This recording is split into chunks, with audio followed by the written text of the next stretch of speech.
Welcome to Pathshala. Today we will study about graphs. तो graphs में जो काइनेमैटिक्स के ग्राफ होते हैं हम वो स्टडी करेंगे। तो उसमें हम 3 स्पेशल ग्राफ स्टडी करेंगे। पहला होगा आपका पोजीशन वर्सेस टाइम ग्राफ, ठीक। दूसरा होगा आपका वेलोसिटी वर्सेस टाइम ग्राफ और तीसरा आपका होगा एक्सेलरेशन वर्सेस टाइम ग्राफ, ठीक। ये है पोजीशन वर्सेस टाइम ग्राफ, या आप इसी को कह सकते हो डिस्प्लेसमेंट वर्सेस टाइम ग्राफ। अगर इनिशियल पोजीशन और फाइनल पोजीशन आपको पता है तो इनिशियल पोजीशन से फाइनल पोजीशन को मिलाने वाला जो वेक्टर होता है वही क्या होता है, डिस्प्लेसमेंट। तो ये इसको आप ऐसा भी कह सकते हो, ये क्या है, डिस्प्लेसमेंट वर्सेस टाइम ग्राफ। अगर इनिशियल पोजीशन क्या है, ओरिजिन है। अगर इनिशियल पोजीशन ओरिजिन है तो पार्टिकल का जो डिस्प्लेसमेंट होगा वो फाइनल पोजीशन के बराबर होगा, फाइनल पोजीशन वेक्टर के बराबर होगा, डिस्प्लेसमेंट वेक्टर, ठीक। तो ये पोजीशन वर्सेस टाइम ग्राफ है, तो इसी को आप कह सकते हो ये डिस्प्लेसमेंट वर्सेस टाइम ग्राफ भी हो जाएगा, ठीक। ये है आपको वेलोसिटी वर्सेस टाइम ग्राफ और ये है एक्सेलरेशन वर्सेस टाइम ग्राफ। ये तीनों वेक्टर्स हैं, ठीक। और हम पढ़ रहे हैं मोशन अलोंग स्ट्रेट लाइन के अलोंग, ठीक है। तो ये जो वेलोसिटी वर्सेस टाइम ग्राफ है इसी को अगर हम थोड़ा सा मॉडिफाई करेंगे तो इसी यहीं से हम फाइंड कर सकते हैं स्पीड वर्सेस टाइम ग्राफ, ठीक है। और ये जो पोजीशन वर्सेस टाइम ग्राफ है इसको अगर हम थोड़ा मॉडिफाई करेंगे तो इसी से हम फाइंड कर सकते हैं डिस्टेंस वर्सेस टाइम ग्राफ, ठीक। एक ग्राफ और पढ़ेंगे, उसका वैसे ज़्यादा यूज़ नहीं होता, वो होता है वेलोसिटी वर्सेस पोजीशन ग्राफ या वेलोसिटी वर्सेस डिस्प्लेसमेंट ग्राफ, ठीक। मोशन अलोंग स्ट्रेट लाइन के केस में, ठीक है। तो सबसे पहले शुरू करते हैं। फर्स्ट है आपका पोजीशन वर्सेस टाइम ग्राफ, ठीक। तो इस ग्राफ में हम ये देखेंगे, इन सभी ग्राफ्स में 2 बेसिक चीज़ें देखेंगे हम। पहली चीज़ ये देखेंगे कि ग्राफ का जो एरिया अंडर कर्व होगा वो क्या रिप्रेजेंट करता है और ग्राफ की जो स्लोप होगी वो क्या रिप्रेजेंट करती है। क्लियर? तो मैंने एक सिंपल ग्राफ ड्रॉ किया है, X T graph. Y axis पे उसकी पोजीशन है और एक्स एक्सिस पे टाइम है, ठीक। और initial position t equal to 0 पे x की जो इनिशियल वैल्यू है, जो इनिशियल पोजीशन है वो 0 है, ठीक है। ठीक है, पार्टिकल का जो मोशन हो रहा है वो एक एक्सिस के अलोंग हो रहा है, मोशन अलोंग स्ट्रेट लाइन, और वो स्ट्रेट लाइन जो है वो एक्स एक्सिस है, ये एक्स एक्सिस है। इस एक्सिस के अलोंग पार्टिकल जो है वो मूव कर रहा है, या वो इस तरफ मूव कर रहा होगा या इस तरफ मूव कर रहा होगा, ठीक है। मूवमेंट जो है वो एक ही स्ट्रेट लाइन के अलोंग है। Motion in one direction, motion in a straight line, ठीक। तो आप देखो जरा, इसको ढंग से समझना है आपको। t इक्वल टू 0 पे इनिशियल पोजीशन 0 है, फिर t equal to t time पे कुछ फाइनल पोजीशन हो गई है, ये t इक्वल टू कुछ टाइम मान लेते हैं t नॉट है, और इस टाइम पे उसकी जो पोजीशन हो गई है पार्टिकल की वो क्या हो गई है, वो हो गई है मान लिया x नॉट। क्लियर? ठीक है। अब हम 2 चीज़ें देखेंगे, पहला कि इस ग्राफ का एरिया अंडर कर्व क्या देगा, दूसरा इस ग्राफ की स्लोप क्या देगा, ठीक। तो एक चीज़ आपको पता है कि अगर y और x में ग्राफ है, ये x है, अगर ये y है, तो इसकी जो स्लोप होती है वो होती है dy ओवर dx। इसकी स्लोप क्या होती है, dy ओवर dx, इसी को हम क्या कहते हैं, स्लोप, ठीक। तो अगर आप इसमें देखोगे, इस y एक्सिस पे है x पोजीशन और x एक्सिस पे है टाइम, तो इसकी जो स्लोप होगी वो होगी dx बाई dt, और dx बाई dt क्या होती है, वो होती है वेलोसिटी, ठीक। इसका मतलब एक्स टी ग्राफ में इसकी जो स्लोप होती है वो क्या देती है, वो देती है आपको वेलोसिटी। क्लियर? ठीक है। अब जरा एरिया अंडर कर्व देखें कि ये जो कर्व है इसका जो एरिया अंडर कर्व होगा ये क्या देगा आपको, ठीक है। तो एरिया अंडर कर्व कैसे फाइंड करते हैं, अगर y और x में कोई भी ग्राफ है और उसका एरिया अंडर कर्व फाइंड करना है तो ये सिंपली होता है इंटीग्रेशन y dx। ये सिंपली क्या होता है, इंटीग्रेशन y dx, ठीक है। अब आप जरा देखो, हमारे केस में ये होगा इंटीग्रेशन x dt, ठीक। अगर आप इसको देखोगे तो ये जो डायमेंशनली अगर आप इसको देखोगे तो x की जो डायमेंशन होती है या यूनिट होती है तो वो होती है मीटर, और टाइम की यूनिट क्या होती है, सेकंड। तो ये जो भी क्वांटिटी, जो भी फिजिकल क्वांटिटी आने वाली है वो कोई ऐसी क्वांटिटी होगी जिसकी यूनिट होगी मीटर इंटू सेकेंड, और मीटर इंटू सेकेंड किसी की भी यूनिट नहीं होती, कोई भी डिफाइंड फिजिकल क्वांटिटी नहीं है जिसकी यूनिट मीटर इंटू सेकेंड होती है, ठीक है। तो इसका जो एरिया है वो हमें कोई भी डिफाइंड फिजिकल क्वांटिटी नहीं देता है, तो ये हमारे काम का नहीं है, ठीक है। इसका जो एरिया है वो एक ऐसी फिजिकल क्वांटिटी दे रहा है जिसकी यूनिट है metre into second, displacement into time, तो डिस्प्लेसमेंट इनटू टाइम तो कोई डिफाइंड फिजिकल क्वांटिटी होती नहीं है, तो वो हमारे लिए किसी काम का नहीं है, ठीक है। तो इसका एरिया जो है वो हमारे लिए यूजलेस है, ठीक। सिर्फ हमारे लिए काम क्या है, इसकी वेलोसिटी, वेलोसिटी क्या दे रही है, सॉरी, सिर्फ हमारे लिए जो काम का है वो है इसकी स्लोप, और स्लोप क्या दे रही है, वेलोसिटी। क्लियर है, ठीक है। अब जरा दूसरे ग्राफ की तरफ चलते हैं। दूसरा हम पढ़ेंगे वेलोसिटी वर्सेस टाइम ग्राफ। तो अब हम देख रहे हैं वेलोसिटी वर्सेस टाइम ग्राफ। तो ये वाई एक्सिस पे है वेलोसिटी और एक्स एक्सिस पे है टाइम, ठीक। तो हमने एक सिंपल सा एक ग्राफ ड्रॉ किया है, एक सिंपल स्ट्रेट लाइन है वीटी ग्राफ। ये स्ट्रेट लाइन ये बता रही है कि टी इक्वल टू 0 पे वेलोसिटी क्या होती है, 0, यानी इनिशियल वेलोसिटी क्या है, 0। फिर जैसे जैसे टाइम बढ़ता जा रहा है इसकी वेलोसिटी बढ़ती जा रही है, ठीक है। अब जरा देखते हैं ये ग्राफ की स्लोप हमें क्या देगी और इस ग्राफ का एरिया अंडर कर्व हमें क्या देगा। तो सबसे पहले बात करते हैं स्लोप की, ठीक है। तो y और x में अगर ग्राफ होता है तो उसकी स्लोप होती है dy ओवर dx। v और t में ग्राफ है तो इसकी स्लोप जो होगी वो होगी dv बाई dt। और dv बाई dt क्या होता है, वो होता है आपका एक्सेलरेशन, यानी इसकी स्लोप जो होती है वो किसके बराबर होती है, वो एक्सेलरेशन के बराबर होती है। इसका एरिया हमें क्या देता है, y और x में अगर ग्राफ होता है, ढंग से समझना, y और x में अगर ग्राफ होता है तो उसका जो एरिया अंडर कर्व होता है वो सिंपली क्या होता है, integration y into D x, ठीक। तो अगर हम अपने केस में देखें तो इसका जो एरिया होगा वो होगा integration v into D T. इसमें बेसिकली क्या हो रहा है, ये वेलोसिटी है और ये टाइम है। वेलोसिटी की यूनिट होती है मीटर पर सेकेंड और टाइम होता है इनटू सेकंड। तो ये सेकंड से सेकंड कैंसिल आउट हो जाएगा, इसकी जो यूनिट आ रही है वो क्या आ रही है, मीटर। इसका मतलब वेलोसिटी और टाइम ग्राफ का एरिया अंडर कर्व आपको क्या देता है, डिस्प्लेसमेंट या डिस्टेंस। अब कब डिस्प्लेसमेंट देगा कब डिस्टेंस देगा वो अभी चेक करेंगे इसको, ठीक है। तो ये एरिया क्या देता है, डिस्प्लेसमेंट भी देता है और ये डिस्टेंस भी देता है, ठीक। इंटीग्रेशन से अगर आप देखो, इंटीग्रेशन से पहले देखते हैं एरिया जो अंडर कर्व है उसकी वैल्यू क्या आ रही है, integration V D T. V को हम क्या ले सकते हैं, वी को हम लिख सकते हैं D X by D T into D T. D T से डी टी कैंसिल आउट हो जाएगा, integration D x. Initial position x1 मान लेते हैं, फाइनल पोजीशन x2 मान लेते हैं। तो integration D x simply x आएगा और लिमिट्स पुट करोगे आप इसको तो ये हो जाएगा x2 माइनस x1। इसका मतलब इसका जो एरिया अंडर कर्व है, वेलोसिटी और टाइम ग्राफ का जो एरिया अंडर कर्व है वो आपको दे रहा है final position minus initial position. Final position minus initial position यही क्या होती है, यही होता है आपका डिस्प्लेसमेंट, ठीक है। तो एरिया अंडर वीटी ग्राफ क्या देगा आपको, डिस्प्लेसमेंट, ठीक है। अभी डिस्टेंस कब देगा वो आपको ढंग से समझना है। तो आप देखो जरा इसको, मैं एक सिंपल सा वीटी ग्राफ बना रहा हूं। तो मैंने कोई एक सिंपल सा एक वीटी ग्राफ बना लिया है। अब इसमें आप देखो इनिशियली टी इक्वल टू 0 पे वेलोसिटी क्या है, 0 है।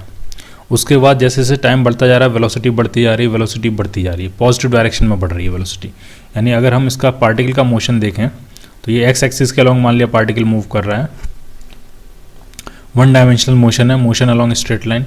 तो पहले पॉजिटिव डायरेक्शन में उसकी वेलोसिटी पार्टिकल की बढ़ती जा रही होगी, ठीक है।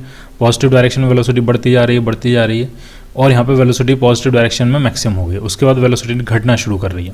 वेलोसिटी घट जरूर रही है लेकिन उसकी डायरेक्शन अभी भी क्या है, पॉजिटिव डायरेक्शन के अलॉन्ग है, क्योंकि वेलोसिटी है पॉजिटिव, कम होती जा रही है, उसका मैग्नीट्यूड कम होता जा रहा है लेकिन है वो पॉजिटिव, ठीक। इसका मतलब पहले इस डायरेक्शन में पार्टिकल एक्सेलरेट कर रहा हो, उसकी वेलोसिटी बढ़ रही होगी इस डायरेक्शन में, फिर उसने रिटार्ड करना शुरू किया तो वेलोसिटी का मैग्नीट्यूड तो कम हो रहा है लेकिन डायरेक्शन अभी भी वही बनी हुई है, ठीक। वेलोसिटी कम होते होते इस पॉइंट पे वेलोसिटी फिर से क्या हो गई है, 0। 0 से स्टार्ट किया था, अब फिर से क्या हो गई है, 0। यानी पार्टिकल एक मोमेंट के लिए यहाँ पे रेस्ट में आएगा, ठीक। उसके बाद अब वेलोसिटी निगेटिव होगी। निगेटिव का मतलब अब पार्टिकल इस तरफ एक्सेलरेट करना शुरू कर देगा, अपोजिट डायरेक्शन में। नेगेटिव है वेलोसिटी लेकिन उसका मैग्नीट्यूड बढ़ता जा रहा है, इसका मतलब वो अपोजिट डायरेक्शन में वो क्या कर रहा होगा, एक्सेलरेट कर रहा होगा अपोजिट डायरेक्शन में, एक्सेलरेट कर रहा होगा अपोजिट डायरेक्शन में, ठीक है। नेगेटिव है वेलोसिटी, उसका मैग्नीट्यूड बढ़ता जा रहा है। इस पॉइंट पे नेगेटिव वेलोसिटी का मैग्नीट्यूड मैक्सिमम है। उसके बाद अब वेलोसिटी कम होनी शुरू हो गई है, जीरो की तरफ बढ़ रहा है, तो है तो निगेटिव लेकिन उसका मैग्नीट्यूड क्या होता जाएगा, कम होता जाएगा। यानी अगर इस तरफ निगेटिव का मतलब अपोजिट डायरेक्शन, इस तरफ अगर 5 मीटर पर सेकंड है तो थोड़ी देर बाद इसी तरफ होगी लेकिन 4 मीटर पर सेकंड, फिर थोड़ी देर बाद इसी तरफ होगी 3 मीटर पर सेकंड। ठीक है, तो वेलोसिटी है तो निगेटिव ही यहाँ पे, लेकिन उसका मैग्नीट्यूड क्या होता जा रहा है, कम होता जा रहा है, और फाइनली वो फिर से एक बार कहाँ आ जाती है, रेस्ट में आ जाती है। ठीक है, तो मोशन आपको समझ में आया, पहले इस डायरेक्शन में एक्सेलरेट कर रहा है, मैक्सिमम वेलोसिटी रीच कर रहा है, फिर रिटार्ड कर रहा है, रिटार्ड करते करते रेस्ट में आ जा रहा है, फिर अपोजिट डायरेक्शन में एक्सेलरेट कर रहा है, मैक्सिमम वेलोसिटी अचीव कर रहा है जो भी है, फिर रिटार्ड कर रहा है, रिटार्ड करते करते वो कहाँ आ जाता है, फिर से रेस्ट में आ जाता है।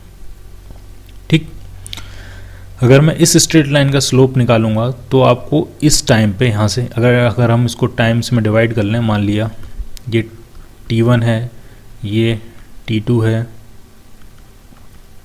ये T3 है और ये T4 है, तो 0 से लेकर T1 तक वो एक्सेलरेट कर रहा है, T1 से लेकर, और पॉजिटिव एक्सेलरेशन है इसलिए वेलोसिटी पॉजिटिव डायरेक्शन में बढ़ती जा रही है, T1 से लेकर T2 तक वो रिटार्ड कर रहा है। ठीक, इसलिए वेलोसिटी का मैग्नीट्यूड कम होता जा रहा है, T2 से लेकर T3 तक अपोजिट डायरेक्शन में एक्सेलरेट कर रहा है, T2 से लेकर T3 तक वो अपोजिट डायरेक्शन में एक्सेलरेट कर रहा है, और फिर T3 से लेकर T4 तक फिर वो रिटार्ड कर रहा है, और फाइनल वेलोसिटी फिर से क्या हो रही है, 0। ठीक, अब जरा एरिया की बात करते हैं। तो अब इसका जो मोशन होगा ये तो आपको समझ में आ गया कि पहले ये इस डायरेक्शन में एक्सेलरेट कर रहा होगा, एक्सेलरेट करता जाएगा, मैक्सिमम वेलोसिटी रीच करेगा, फिर उसके बाद रिटार्ड करेगा, रिटार्ड करता जाएगा, फिर एक मोमेंट के लिए रेस्ट में आ जाएगा, उसके बाद फिर वो वेलोसिटी उसकी निगेटिव हो जाती है, तो अपोजिट डायरेक्शन में एक्सेलरेट करेगा, मैक्सिमम वैल्यू अचीव करेगा, उसके बाद रिटार्ड करते करते फिर से वो रेस्ट में आ जाएगा। यानी ये कुछ इस तरह का मोशन होगा इसका, कहीं एक जगह से यू टर्न लेके वो आएगा। अब जब यू टर्न ले लेता है पार्टिकल, मोशन स्ट्रेट लाइन के अलोंग होता है और पार्टिकल कहीं से यू टर्न ले रहा है, तो इस केस में आपको पता है डिस्टेंस और डिस्प्लेसमेंट के मैग्नीट्यूड बराबर नहीं होंगे, डिस्प्लेसमेंट का मैग्नीट्यूड कम होगा, ये इनिशियल पोजीशन है, ये फाइनल पोजीशन, डिस्प्लेसमेंट का मैग्नीट्यूड सिर्फ इतना होगा और डिस्टेंस पूरी पाथ लेंथ है। ठीक, अब इस केस में डिस्टेंस और डिस्प्लेसमेंट कैसे निकालेंगे वो आपको समझना है। एरिया अंडर कर्व, तो एक तो एरिया ये हो गया, इसको हम पॉजिटिव एरिया कहते हैं, एक एरिया ये हो गया, इसको हम नेगेटिव एरिया कहते हैं। ठीक, ये टाइम एक्सिस के नीचे है इसलिए ये नेगेटिव एरिया है, ये पॉजिटिव एरिया। इस एरिया को नाम अगर दें हम A1 और इस एरिया को नाम दें अगर हम A2। ठीक है, A1 है इस एरिया का मैग्नीट्यूड और A2 है इस एरिया का मैग्नीट्यूड। मैं फिर से रिपीट कर रहा हूँ, A1 ये ऊपर वाले एरिया का सिर्फ क्या है, मैग्नीट्यूड है, इसका जो मैग्नीट्यूड है वो है A1, और नीचे वाले एरिया का जो मैग्नीट्यूड है वो है A2। ठीक, तो डिस्प्लेसमेंट और डिस्टेंस कैसे निकालेंगे समझ लो आप ढंग से। डिस्प्लेसमेंट जो होगा वो होगा A1 minus A2 plus A1 minus A2। जो पॉजिटिव एरिया है उसको पॉजिटिव लिखा है, जो नेगेटिव एरिया है उसको नेगेटिव लिखा है। इससे क्या आता है, डिस्प्लेसमेंट। और डिस्टेंस कैसे निकालते हैं, डिस्टेंस सिंपली एरिया के मैग्नीट्यूड को सिंपली ऐड कर दो आप, A1 प्लस A2 सब कुछ पॉजिटिव मान के, तो वहाँ से क्या निकलेगी, वहाँ से निकलेगी डिस्टेंस। ठीक है, ये जो पॉजिटिव एरिया है ये बताता है कि पार्टिकल यहाँ से लेकर पॉजिटिव साइड में कितना डिस्प्लेसमेंट लिया है। ये जो नेगेटिव एरिया है ये बताता है कि अपोजिट डायरेक्शन में कितना डिस्प्लेसमेंट है। ठीक, तो आपको नेट डिस्प्लेसमेंट फाइंड करना है तो इसमें से ये माइनस ही करना पड़ेगा। अगर ये A1 होता है, ये क्या होता है A2, तो नेट डिस्प्लेसमेंट निकालने के लिए क्या करेंगे, A1 माइनस A2, और नेट डिस्टेंस निकालने के लिए क्या करेंगे, A1 प्लस A2। ठीक है, तो VT ग्राफ सबसे इंपॉर्टेंट ग्राफ होता है। VT ग्राफ सबसे ज़्यादा इंपॉर्टेंट ग्राफ होता है क्योंकि इससे आप एक्सेलेरेशन भी फाइंड कर सकते हो, इससे डिस्टेंस और डिस्प्लेसमेंट भी निकाल सकते हो। इसकी स्लोप आपको एक्सेलेरेशन देती है और इसका एरिया अंडर कर्व डिस्प्लेसमेंट और डिस्टेंस देता है।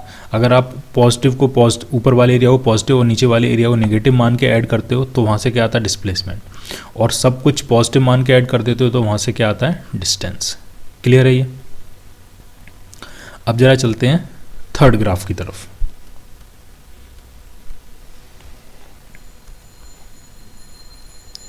थर्ड ग्राफ है आपका एक्सेलरेशन वर्सेस टाइम ग्राफ। ठीक, तो मैंने एक सिंपल सा एक acceleration versus time graph draw किया है। इसकी वाई एक्सिस पे एक्सेलरेशन है और हॉरिजॉन्टल एक्सिस पे क्या है, टाइम। तो फिर से हम वो दो चीज़ें देखेंगे, एक तो हम एरिया अंडर कर्व देखेंगे और इसकी स्लोप देखेंगे। ठीक, तो सबसे पहले देखते हैं स्लोप। तो AT ग्राफ की स्लोप क्या होगी, स्लोप होगी D A by D T. जैसे वाई एक्स ग्राफ की स्लोप जो होती है D Y over D X, वैसे ही ए टी ग्राफ की स्लोप क्या होगी D A by D T. ये क्या है, ये बेसिकली है rate of change of acceleration. D X by D T क्या होता है, D X by D T होता है rate of change of position, that is velocity. D V by D T क्या होता है, rate of change of velocity, that is acceleration. And here it is D A by D T, rate of change of acceleration. Position जिस रेट से change होती है उसको velocity कहते हैं, वेलोसिटी जिस रेट से चेंज होती है उसको एक्सेलरेशन कहते हैं। तो हो सकता है एक्सेलरेशन भी किसी रेट से चेंज हो रहा हो, अगर कांस्टेंट एक्सेलरेशन का केस नहीं है, ठीक है, तो हो सकता है एक्सेलरेशन भी किसी रेट से क्या हो रहा हो, चेंज हो रहा हो। तो ये कोई हमने फिजिकल क्वांटिटी डिफाइन नहीं की है, आप चाहो तो इसको डिफाइन कर सकते हो, D A by D T, rate of change of acceleration, ठीक है। कुछ जगह कुछ बुक्स में इसको जर्क कहते हैं, जर्क, ठीक है। ये हमारे यूज़ में नहीं आएगी क्योंकि एक्सेलरेशन या कांस्टेंट होगा या वेरिएबल भी होगा तो भी हम उसको कुछ नाम नहीं देते हैं, हम बस ये कह देते हैं एक्सेलरेशन वेरिएबल है और उसका जो रेट है चेंज होने का, जैसे मान लिया किसी क्वेश्चन में एक्सेलरेशन आपको दिया है 2t², अभी एक्सेलरेशन कांस्टेंट नहीं है, ये टाइम के साथ क्या हो रहा है, वेरी हो रहा है। तो rate of change of acceleration अगर फाइंड करना हो तो इसको हम डिफरेंशिएट कर देंगे टाइम के रिस्पेक्ट में, D A by D T. तो ये कितना हो जाएगा, ये हो जाएगा 4 टाइम्स टी। तो ये जो 4 टाइम्स टी है इसी को हम बोलेंगे क्या, जर्क, ठीक। ये हमारे यूज में नहीं आएगा तो इस पर ज़्यादा स्ट्रेस देने की ज़रूरत नहीं है आपको। अब जरा बात करते हैं एरिया, एरिया अंडर कर्व हमें क्या देगा, ठीक है। तो एरिया अगर हम निकालें तो क्या होगा, इंटीग्रेशन ए डी टी, ये होगा एरिया इसका, ठीक है। ए की जगह क्या पुट करेंगे हम, अगर आप वैसे अंदाज़ा लगाना चाहो तो वैसे भी अंदाज़ा लगा सकते हो। एक्सेलरेशन की यूनिट क्या होती है, मीटर पर सेकंड स्क्वायर, इनटू टाइम से मल्टीप्लाई कर रहे हैं यानी सेकंड से मल्टीप्लाई कर देंगे। 1 सेकंड से 1 सेकंड कैंसिल आउट हो जाएगा, तो इसकी जो यूनिट आ रही है वो आ रही है मीटर पर सेकंड, और मीटर पर सेकंड किसकी यूनिट होती है, वेलोसिटी की। तो इसको जो एरिया अंडर कर्व जो दे रहा है वो कुछ वेलोसिटी से रिलेटेड दे रहा होगा, जरा देखते हैं क्या देगा ये। तो जो एरिया आपका आ रहा है वो आ रहा है इंटीग्रेशन ए डी टी, ठीक। ए की जगह हम ले सकते हैं D V by D T, acceleration जो होता है वो क्या होता है, वो D V by D T के बराबर होता है।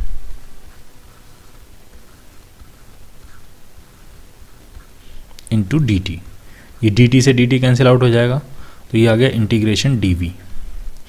इनिशियल वेलोसिटी u मान लेते हैं, फाइनल वेलोसिटी v मान लेते हैं, तो डी वी का इंटीग्रेशन v आएगा, लिमिट्स पुट करेंगे तो ये आ जाएगा v माइनस यू। इसका मतलब एरिया वर्सेस टाइम ग्राफ का, सॉरी, इसका मतलब एक्सेलरेशन वर्सेस टाइम ग्राफ का जो एरिया होता है, ये है एक्सेलरेशन और ये है time. Acceleration versus time graph का जो एरिया होता है वो आपको क्या देता है, वो आपको देता है change in velocity, change in velocity, ठीक है। वो क्या प्रोवाइड करेगा आपको, चेंज इन वेलोसिटी, ठीक है। तो ये आपको टोटल सबसे ज़्यादा जो यूज़ होती हैं 3 चीज़ें वो अभी तक हमने देखी। सबसे पहले हमने देखा x T graph, x T graph का एरिया, एरिया अगर आपको भूल जाओ तो तुरंत दोनों चीज़ों को मल्टीप्लाई कर दो, X into T, metre into second, metre into second कोई डिफाइंड फिजिकल क्वांटिटी नहीं होती है, तो इसका एरिया हमारे काम का नहीं है। स्लोप में सिंपली क्या कर दो, D X by D T, दोनों को क्या कर दो, डिवाइड कर दो, एक्स अपॉन टी, तो स्लोप क्या देगी आपको, वेलोसिटी, ठीक।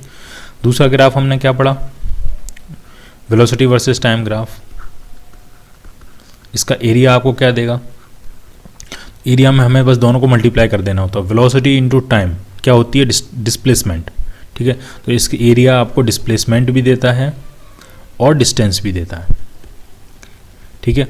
ऊपर का एरिया पॉजिटिव, नीचे का एरिया नेगेटिव मान के ऐड करोगे तो डिस्प्लेसमेंट मिलेगा, और दोनों एरिया को पॉजिटिव मान के ऐड कर दोगे तो क्या मिलेगा, डिस्टेंस मिलेगा। क्लियर, ठीक है। तो एरिया आपको क्लियर हो गया, वेलोसिटी वर्सेस टाइम ग्राफ का एरिया डिस्प्लेसमेंट भी देता है और डिस्टेंस भी देता है, ठीक। इसकी स्लोप क्या देती है, slope simply D V by D T, जैसे इसकी स्लोप थी D X by D T, वैसे इसकी स्लोप हो जाएगी D V by D T, और वो क्या होता है, वो होता है आपका एक्सेलरेशन, ठीक। तीसरा graph acceleration versus time graph, इसका एरिया एक्सेलरेशन इनटू टाइम, तो किसकी यूनिट आएगी, वेलोसिटी की, तो इसका एरिया जो देता है वो देता है change in velocity, v minus u आया था, change in velocity, final minus initial. और इसकी स्लोप क्या देगी आपको, स्लोप होती है d A by D t, यानी rate of change of acceleration, उसको हम जर्क भी कहते हैं, लेकिन वो कोई ज़्यादा यूज़फुल फिजिकल क्वांटिटी नहीं है। क्लियर? तो वो हमारे काम की नहीं है। ठीक, तो सबसे ज़्यादा इंपॉर्टेंट जो ग्राफ है वो है वेलोसिटी वर्सेस टाइम ग्राफ, क्योंकि उसका एरिया भी आपको डिस्प्लेसमेंट और डिस्टेंस दे रहा है और उसकी स्लोप आपको क्या दे रही है, एक्सेलरेशन। और वेलोसिटी टाइम ग्राफ तो आपके पास है ही। ठीक है, तो इस अगर ये ग्राफ, ये आपके पास ग्राफ है वेलोसिटी वर्सेस टाइम ग्राफ, तो आप डिस्प्लेसमेंट डिस्टेंस फाइंड कर सकते हो, आप एक्सेलरेशन फाइंड कर सकते हो, और वेलोसिटी तो आपको दी ही हुई है। क्लियर?